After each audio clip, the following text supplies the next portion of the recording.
You know how we're always told that to get ahead, you've got to show off your talents, prove you're the best? Well, what if that's exactly the wrong advice? What if shining too brightly is the one thing that could get you completely cast out? Today, we are diving deep into a wild, kind of counterintuitive principle of power.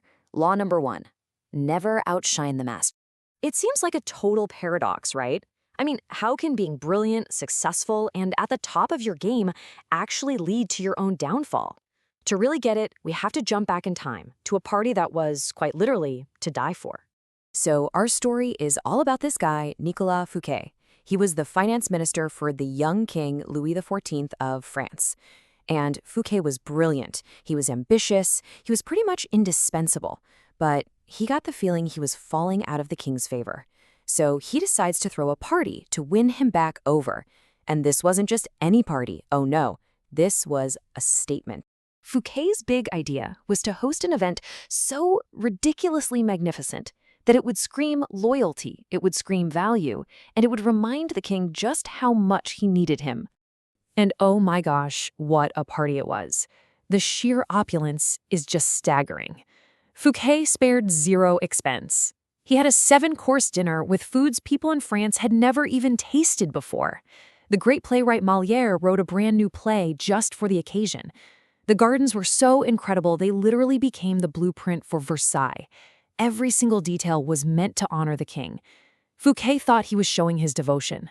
So did it work? Was the king impressed? Well, the very next day, Fouquet was arrested. He was put on trial for stealing from the treasury, which was probably a trumped-up charge, and sentenced to life in prison. He died 20 years later, completely alone. The party of a lifetime literally cost him his life. So you have to ask, what went so horribly wrong? Well, Fouquet's biggest mistake wasn't about money. It was psychological. He broke a fundamental unspoken law of power. And here's the law itself. See, the crucial thing to understand is that people in power need to feel secure. They need to feel superior. When you show off your own talents too brightly, you don't impress them. You make them feel insecure. You scare them. And this is the really wild part. The huge gap between what Fouquet thought he was doing and how the king saw it. Fouquet thought he was being the perfect, loyal subject. But the king, he didn't see loyalty. He saw a finance minister who was more charming, had better taste, and was maybe even more loved than the king himself. Instead of feeling honored, Louis XIV felt small. He felt upstaged. And an insecure master is a very, very dangerous master. Okay, so Fouquet's approach was a masterclass in what not to do. So what does getting it right actually look like? Well, let's turn to a story of pure strategic genius. I mean, you can really see the two paths laid out so clearly here.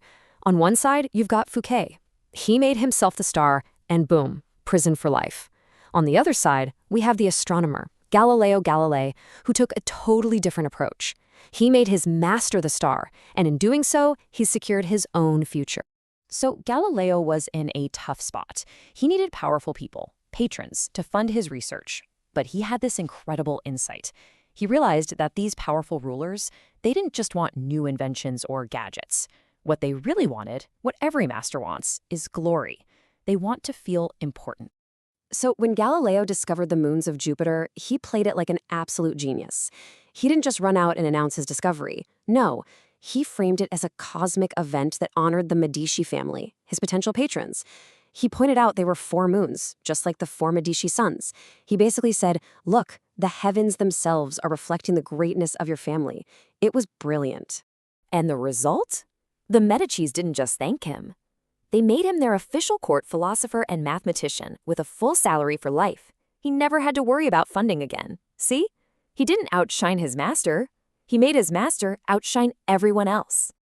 Okay, that's all fascinating history, but what does any of this mean for us today?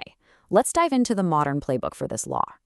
So, the source material gives us 2 critical rules to remember. First, and this is a big one, you might not even be trying to show off.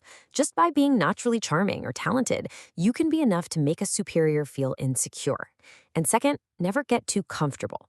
Just because your boss seems to love you, don't ever think that gives you a free pass to do whatever you want. I absolutely love this metaphor.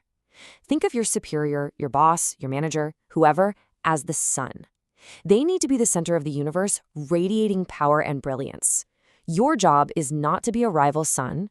It's not even to be a cloud that blocks their light.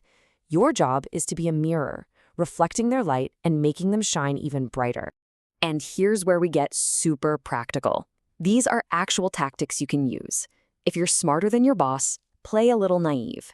Ask for their advice. They will absolutely love you for it. If you have a brilliant idea, give them the credit for it in public. It might feel wrong, but by making them look good, you make yourself completely invaluable. There's this amazing quote from the 17th century writer Baltasar Gracian that just nails this whole idea. Think about it. There can only be one sun in the sky at a time. The stars are brilliant, for sure, but they know their place. They wait for the sun to set before they even try to shine. But okay, like any rule in this game, there's a twist. This isn't about being a doormat forever. It's about being strategic and knowing when the rules might just change. Which brings us to a really important question. What do you do if your master isn't a brilliant sun at all? What if they're actually a fading, falling star? What if they're weak or incompetent or clearly on their way out? This is where the game changes. The key is to correctly gauge their strength. If they're already falling, you don't need to push them. In fact, that can make you look cruel and ruthless. Just let nature take its course. If they're still strong, you just have to be patient. Because power always fades eventually. If you play your cards right by being that indispensable, non-threatening support, you will be in the perfect position to rise when they finally fall. And that's what this all comes down to, really. This isn't just some dusty history lesson. It's a strategic framework for navigating your own life and career. So, the question I'll leave you with is this. In your world, is your superior a rising sun that you need to make shine brighter, or a falling star whose time is just about over? Your answer to that question determines your next move.